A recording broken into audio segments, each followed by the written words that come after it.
Hi guys, it's another beautiful Friday with Bola Tito at Spedeveryday.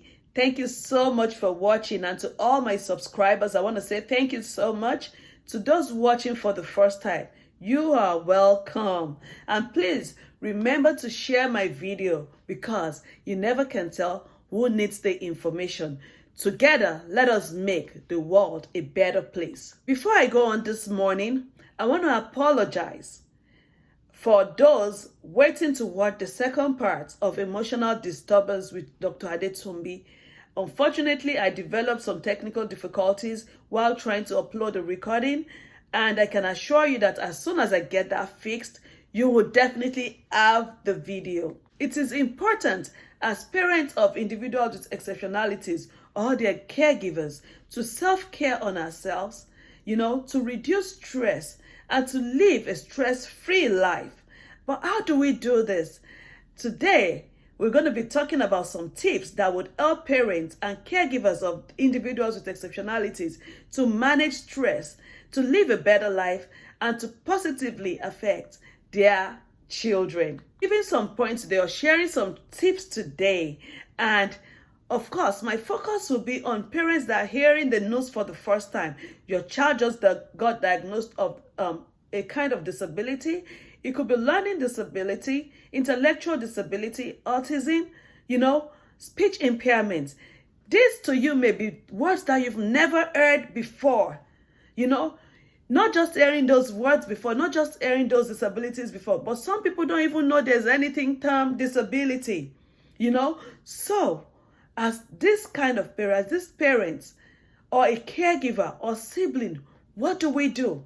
How can we go past hearing the news and still living a better life?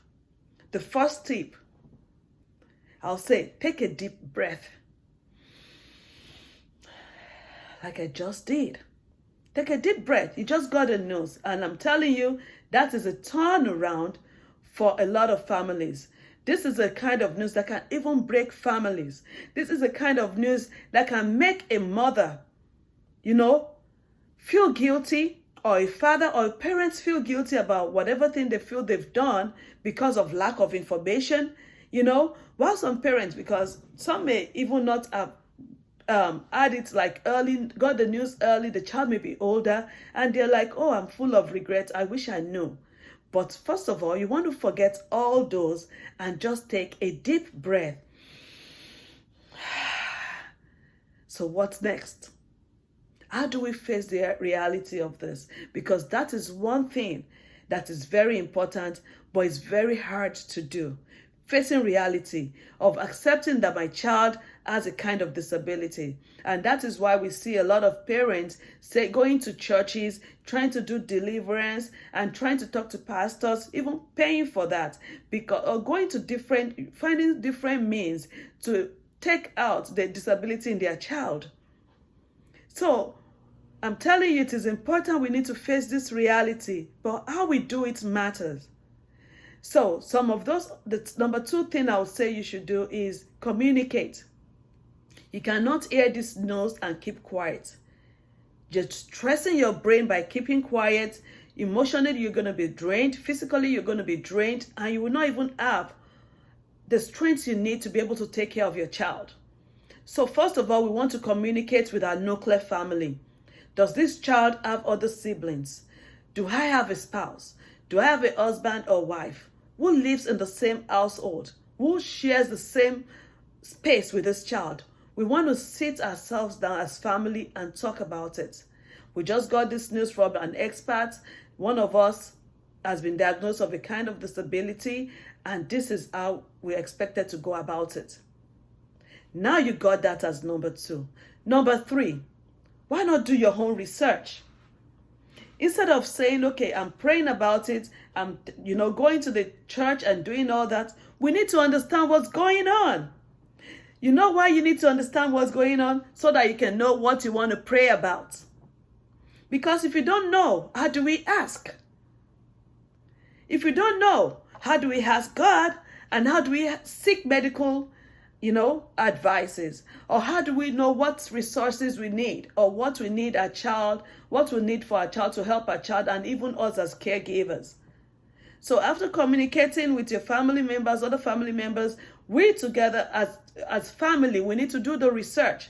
And why I always encourage the whole family to do the research is because if 3 people are reading the same thing, or the same book, we all are getting different information from it. What I get from it may be different from what you're getting from it as a father and even as siblings. So together we can come as family and share this knowledge. So you heard about your child having learning disabilities. You want to talk about, or you want to research, what exactly is learning disabilities? What are the resources this child would need? What do we need to know as family? You're trying to eliminate anything that will come to you unprepared. So this is why you need the information. So when something happens that you're not expecting, you already have the knowledge of it, and you can use that information to be able to tackle it. So we need to do our own research.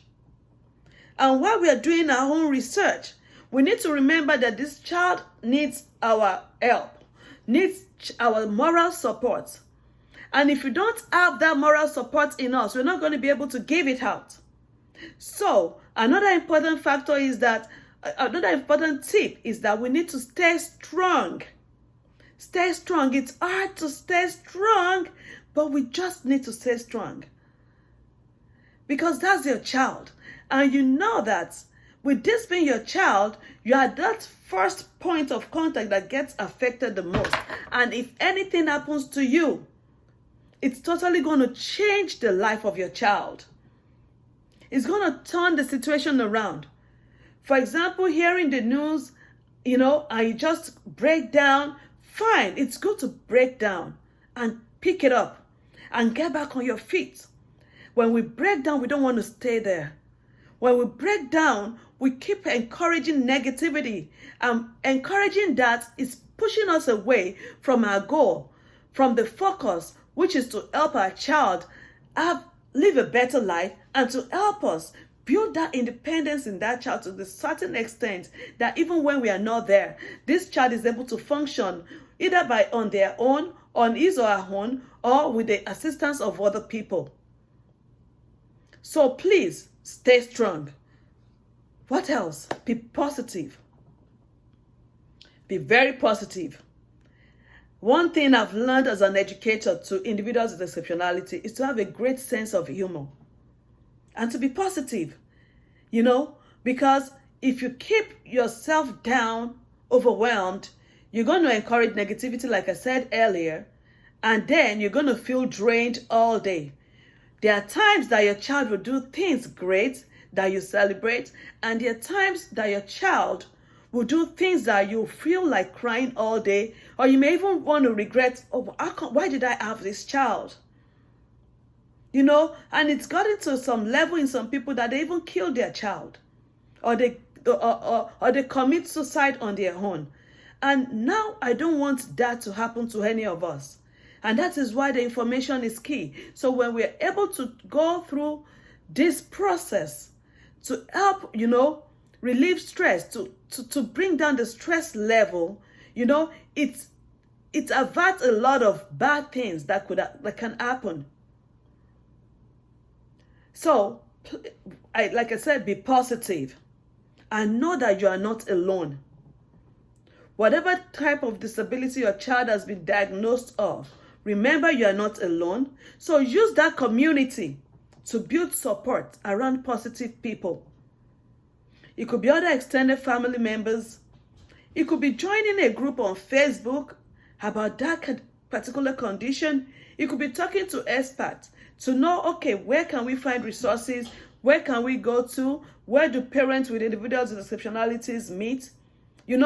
Talking to these positive people around you, to share knowledge, to talk about your child, to laugh about it, to play about it, to be serious about it, to cry together about it, to pray together about it. It helps. So do not leave yourself alone in the house, struggling with your child. You need to put your child out there as well. You need to let your child, reach that highest potential. So, and how can we do that? By building that community, by surrounding ourselves with positive people that can help our children or our child. The next point, integrating siblings. Do you have other children in the family that do not need special education or are not do not have any type of disability? Parents, always be conscious not to disintegrate. Always be conscious not to separate. Now you need these children to do activities together. You need them to share love among each other. You need them to do chores together. You need them to do things together. You need them to be active together. Why this is important is because siblings need to know, parents, we are not always going to be there. I've met people that right now, they no longer have parents, and the siblings are the one taking care of the child in the family that has a kind of disability. What if that child was never involved when they were younger? What would have happened? So this is the time we need to let them know, this is your sibling, and this is how we're going to take care of your sibling. And then we need to let them work together. And while they are doing that, a mistake that we always make as parents is that, we forget about pampering the other child, showing love to the other child, because that child does not really need our attention as much as the child with disability. So we want to ensure that we put these children's needs first. Individual children, let us meet that need. Let us show love to them according to how they need it, based on what they need the love for. When we too stress, we tend to forget this other sibling also needs our affection.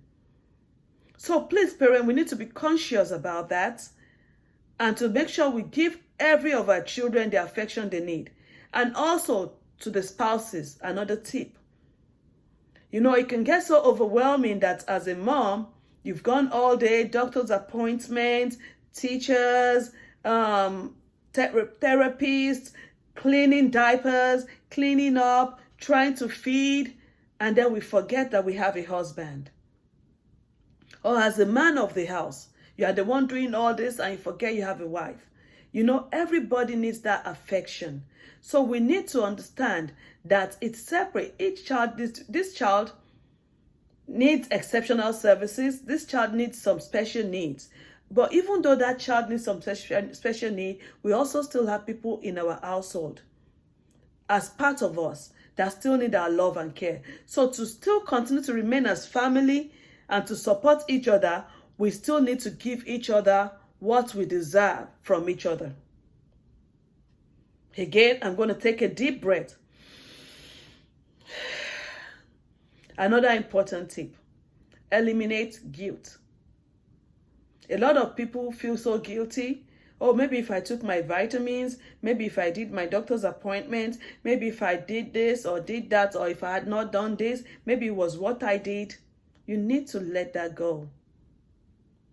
Maybe. You don't even know if that was it. So if you keep staying on maybe, you're going to be drawn back and you never move forward. Maybe it doesn't work in life.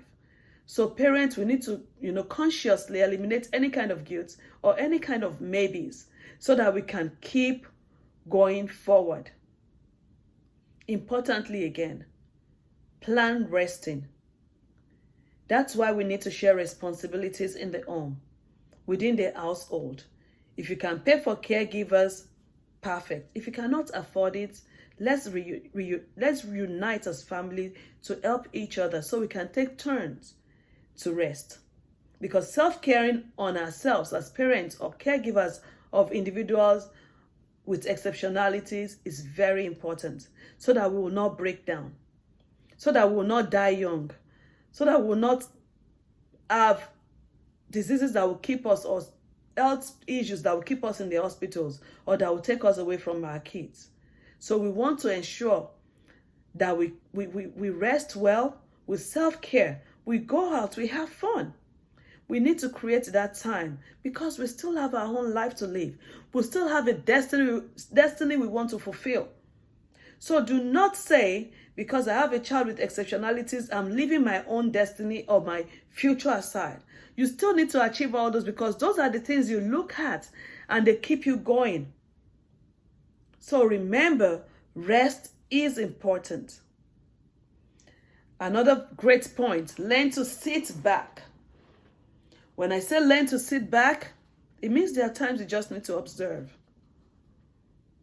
I always tell parents, when they say, oh, but every time this child just gets up and just messes the whole place around, I need to clean. At times you just need to relax and sit back and watch. You want to make the mess? Go on. Sometimes I'll even say, you don't have to do all the cleaning in one day. You don't have to do all the cleaning tonight. You can do it in the morning tomorrow. So don't overwhelm yourself with, I need to clean up. What if somebody gets in here? That's your house. If they feel comfortable sitting in it like that, fine. If they don't, good luck. So don't kill yourself. Don't overwhelm yourself with, I need to get things fixed immediately. As long as it is not dangerous and your child's safety is protected, I'm telling you, parents, we need to learn to sit back. We need to learn to sit back. Now, I mentioned safety. We need to be sure that our house is safe, our environment is safe for our child. So you just heard that news about your child having a kind of disability. What do?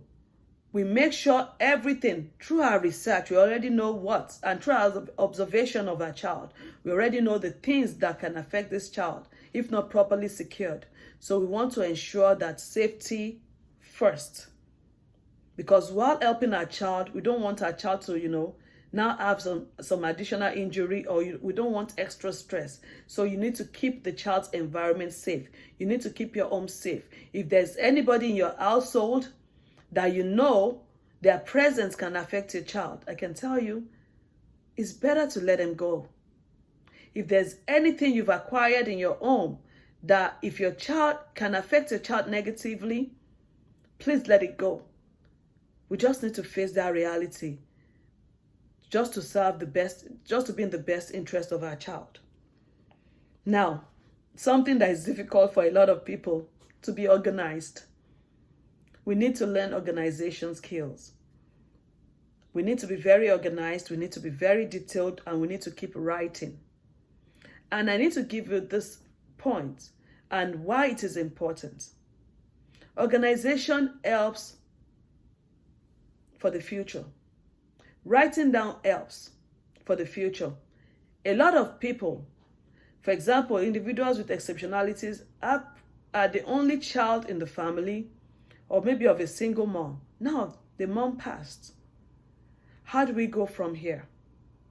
So writing down, journaling, every details of every appointment, where you've been to, where the child goes to, the doctors the child see, the phone numbers, the contacts, the child's medication. We want to ensure that they are written down, properly organized, so that when somebody shows up to be able to care for your child when you're gone or when you're not there, they have what they need to care for your child. They don't have to struggle about it. So remember, organizing help you, first of all, about everything your child needs to do, so that you can remember the doctor's appointments, you can know when to take medication, you can know where you are at this time with your child, how the scheduling is going, the consistency of things you're doing, and then, most importantly, for the succession. Who is taking over from me? How would they know where my child goes? How would they know how I care for my child? How would they know the things my child need? So please ensure that we always have it written.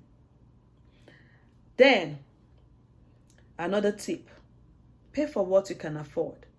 If you cannot afford it, research it. Remember, as parents, we are the natural advocates for our child. We know our children better, We know what they need. We know what they want. So we are the first point of call to be able to advocate for our children. So, and to be able to, in order to do this, of course, you need to learn. You need to know what your child needs. We're going to be giving tips on how parents can advocate their child in another video shortly at Spedeveryday. So don't let me go deep in that. So as parents, we should know that we're the first point of call to advocate for our children. So if you cannot afford a service, if you cannot pay for it, don't do it, because that's extra stress on you. Okay?